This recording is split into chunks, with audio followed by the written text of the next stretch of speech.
Dari gelita lahirlah cahaya. Satu kalimat mengubah dunia.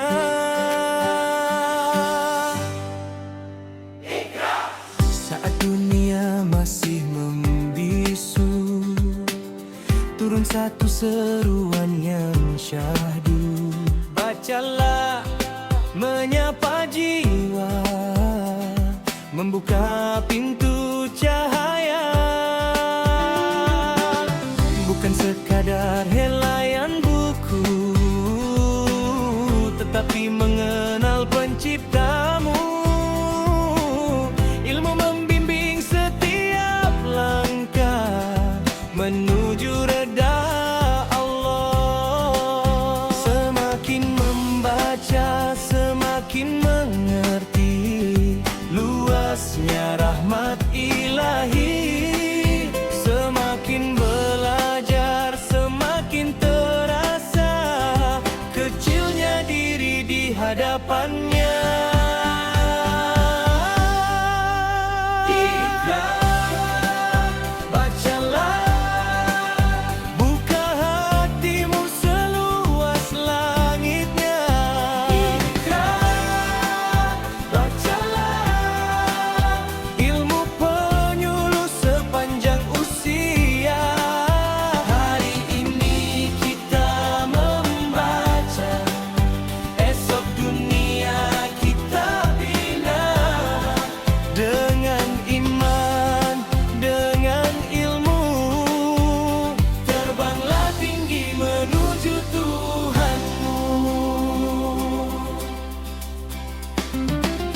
Pena kecil menulis sejarah, mengubah bangsa penuh maruah.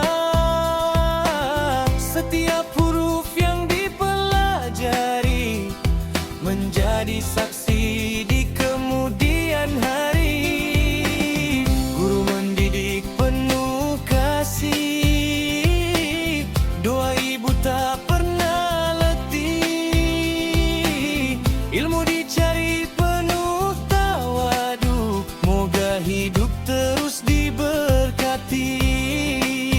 Jika harta hilang masih boleh dicari, jika pangkat pergi masih boleh diganti.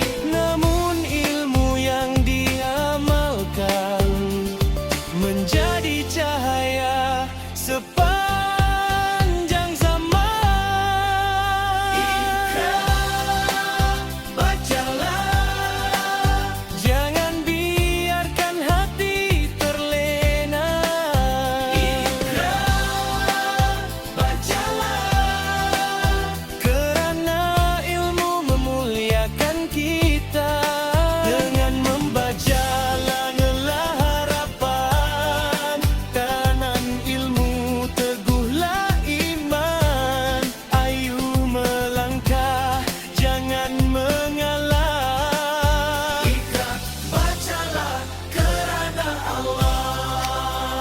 Dari satu kalimat lahir sebuah tamadun.